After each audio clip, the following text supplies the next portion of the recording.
FMC వరల్డ్కి స్వాగతం. ఈరోజు ఈ వేదికపై కేవలం ఒక నాట్యాన్ని పాటని చూడలేదు. మన భారతీయ సనాతన ధర్మం మనకు నేర్పిన గొప్ప విలువల ప్రదర్శనని చూశాను. ఇది మా పిల్లలు చేసిన ఒక చిన్న కార్యక్రమం కావచ్చు, కానీ దీని వెనుకున్నే ఉద్దేశం చాలా లోతైనది. ఆధునిక ప్రపంచపు పరుగులో మన పిల్లలకు మన పురాణ వారసత్వం ఎంత గొప్పదో చూపించాలనే ఒక ఆశే ఈరోజు ఇక్కడ సాకారమైంది. మన ప్రదర్శించిన అంశం క్షీరసాగర మదనం. అసలు ఈ కథ మనకి ఏం చెప్తోంది? దేవతలు మరియు అసురులు రెండు విరుద్ధ శక్తులు కలిసి ఒకే లక్ష్యం కోసం పనిచేయడం. మందర పర్వతం ఎంత బలంగా ఉందో, వాసుకి నాగా భయాన్ని పక్కన పెట్టి ఎలా సహకరించిందో, అమృతం కోసమే ఈ ప్రయాణం. కానీ ఈ కథ కేవలం అమృతం గురించి కాదు. ఇది సవాళ్లను ఎదుర్కోవడం, బలబలాలను సమన్వయం చేసుకోవడం, నిస్వార్థంగా లక్ష్యాన్ని సాధించడం గురించి చెప్తుంది. ప్రతి పాత్ర ఒక జీవిత సత్యాన్ని మన కళ్ళ ముందుంచింది. ఈ గొప్ప ప్రయత్నంలో నా చిన్ని కొడుకు కూడా ఒక చిట్టి పాత్రను పోషించాడు. సాధారణంగా మనం పిల్లలకు మంచి అలవాట్లు, విలువల గురించి పుస్తకాల ద్వారా చెప్తాం. కానీ వారికి ఈ పురాణ కథల్లోని పాత్రలను అనుభూతి చెందే అవకాశం ఇవ్వడం అనేది గొప్ప విషయం. వాడు వేసిన ప్రతి అడుగు, వేషం కట్టుకున్న తీరు కేవలం ప్రదర్శన కోసం కాదు. త్యాగం, ధైర్యం వంటి భావాలను వాడు ఆ పాత్రలో జీవించడం ద్వారా నేర్చుకున్నాడు. చిన్న వయసులోనే ఇలాంటి గొప్ప అనుభవాన్ని పొందే అవకాశం దొరికినందుకు నిజంగా చాలా సంతోషంగా ఉంది. మరి క్షీరసాగర మదనం ద్వారా మన పిల్లలు ప్రత్యేకంగా ఏం నేర్చుకున్నారు? ఏకత్వం, టీంవర్క్. అమృతం కేవలం దేవతలకు మాత్రమే దక్కాలని ప్రయత్నిస్తే అది సాధ్యమయ్యేది కాదు. ఇద్దరూ కలిస్తేనే కార్యసాధన జరిగింది.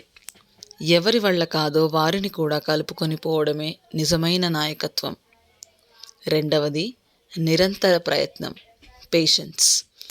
మదనం మొదలైన వెంటనే అమృతం రాలేదు. సముద్రం ముందుగా హాలాహలాన్నిచ్చింది. కష్టం వచ్చినప్పుడు ఆగిపోకూడదు. లక్ష్యాన్ని చేరుకునే వరకు సహనంతో పోరాడాలని ఈ కథ నేర్పిస్తుంది. మూడవది నిబద్ధత, డిసిప్లిన్. ఈ కవ్వాన్ని, తాడుని పట్టుకున్నప్పుడు రెండు వర్గాలు ఒకే లయలో ఒకే నిబద్ధతతో పనిచేశాయి. జీవితంలో ఎంత గొప్ప లక్ష్యాన్ని సాధించాలన్నా క్రమశిక్షణ అవసరం. నాలుగవది త్యాగం, సాక్రిఫైస్. లోకం ప్రమాదంలో పడినప్పుడు శివుడు ఆ హాలాహలాన్ని తాగాడు. ఈ ఘట్టం స్వార్థాన్ని పక్కన పెట్టి ఇతరుల కోసం జీవించడం ఎంత గొప్పదో మా పిల్లలకు కళ్ళకు కట్టినట్టు చూపించింది. ఈ ప్రదర్శనను రూపొందించిన విధానం చాలా మెచ్చుకోదగినది. పిల్లలకు భయం పోగొట్టి వేదికపైకి ఎక్కే ధైర్యాన్ని ఈ కార్యక్రమం ఇచ్చింది. ఒకరినొకరు ప్రోత్సహించుకుంటూ వారు చూపిన ఆత్మవిశ్వాసం నిజంగా ప్రశంసనీయం. ఈ అనుభవం వారిని జీవితాంతం వెంటాడుతుంది. చివరిగా ఒకటే మనవి. మనం మన పిల్లలకు ఆధునిక విద్య, సాంకేతిక పరిజ్ఞానం ఎంత ఇస్తున్నామో అంతే ముఖ్యంగా మన సంస్కృతి, మన పురాణాల గొప్ప విలువల్ని కూడా అందిద్దాం. అప్పుడే వారు అన్ని విధాలా సంపూర్ణులవుతారు.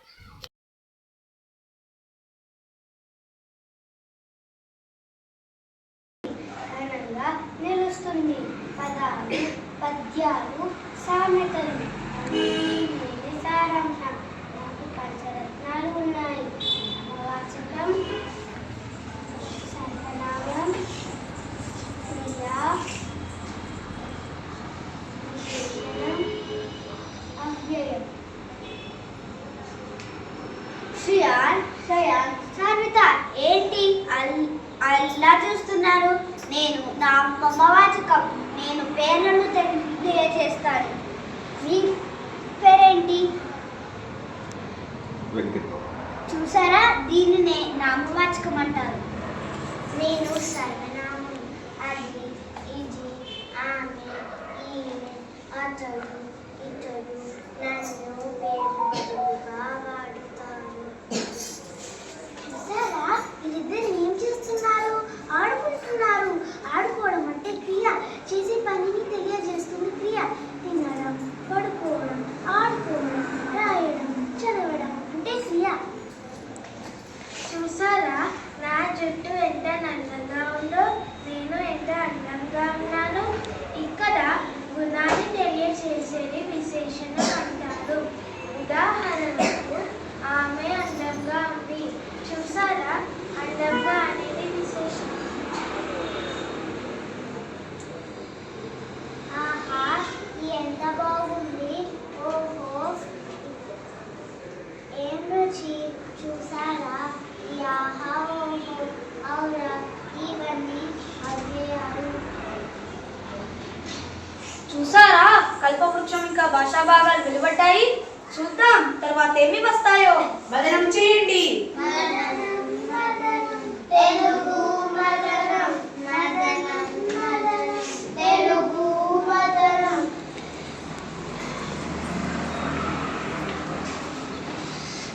భాషలోని మాటలు, సామెతలు, ఆచారాలు మన సంస్కృతిని కాపాడుతాయి. తెలుగు భాషలో మనుషుల మధ్య ప్రేమ, గౌరవం, సేవాభావం ప్రతిబింబిస్తాయి. దయగల హృదయం ధనమగునదే, దయలేని వారి దేహము దుర్గంధము.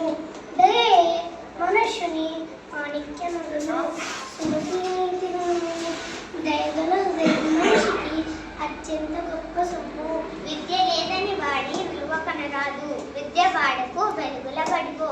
విద్య లేని వాడే వీరుడై ఉండగా వేమన చెప్పిన మాట వినువో భూదేవి. విద్య మనిషి విలువను పెంచుతుంది. విద్య లేని వాడికి బలమున్న ఉపయోగం లేదు.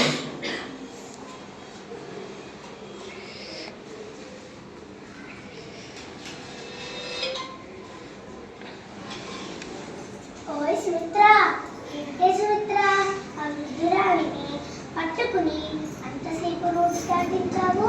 ఈ పని చూసుకోకుండా ఇతరులకు సహాయం చేయడం మన నైతిక బాధ్యత కదారిన ఆ విలువను మర్చిపోకూడదు. ఈ రోజుల్లో నీతి, నిజాయితీ, సహాయం అన్నీ డబ్బుతోనే ఉన్నాయి. ఈ స్నేహితుగా చేసుకోవద్దు. అలా అనకు. మానవత్వం అనేది మనకు దేవుడిచ్చిన గొప్ప విలువ. సరే, నీ ఇష్టం. నీకు ఈ విలువనే ఎక్కువ. ఆవిడ సంతోషంగా నవ్వడం చూసి నాకు చాలా సంతృప్తి కలిగింది. ఆలోచిస్తాను, నీ మాటలో నిజముంది. విలువలు మన జీవితానికి మార్గదర్శకాలు. అవి మనల్ని మంచి మనుషులుగా నిలబెడతాయి. మనం సంతోషంగా ఉండాలంటే చుట్టూ ఉన్న సమాజం కూడా బాగుండాలి కదా. అవునవును, మాట మన్నించదగినదే అనే భావన మన భాషలో నిక్షిప్తమై ఉన్నది. మన ఈ తెలుగు భాష కాలానుగుణంగా మారుతుంది. మనకు 3 కాలాలు ఉన్నాయి. అవునవును, 3 కాలం, పోయే కాలం.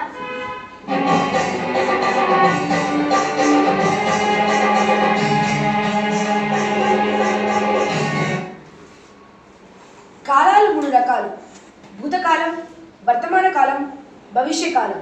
ఉదాహరణకి నేను నిన్న భోజనం చేశాను. భూతకాలం. మీరందరూ ఇప్పుడు ఈ నాటకాన్ని చూస్తున్నారు. వర్తమాన కాలం. రేపు ఆదివారం సెలవు. భవిష్యకాలం. మన ఈ తెలుగు భాష విలువలు, సంస్కృతి, సాహిత్యం, మానవత, భక్తి, నీతి ఇవి మన జాతి ఆత్మగా నిలుస్తాయి. మదనం చేయండి. మదనం, మదనం, తెలుగు మదనం, మదనం, మదనం, తెలుగు మదనం. అమృతం వచ్చేసింది, అమృతం వచ్చేసింది, అమృతం వచ్చేసింది. అన్నమంత పుణ్యం లేదు, తల్లి పంటంత ధర్మం లేదు. పరులకు ఉపకారం చేయడం మానవత్వం. వాగ్దేవి ఆశీర్వాదంతో పుట్టిన మాధుర్య భాష తెలుగు. తల్లిదండ్రుల ఆశీర్వాదం జీవితానికి బలమైన ఆధారం. అహంకారం నాశనానికి మొదటి మట్టు.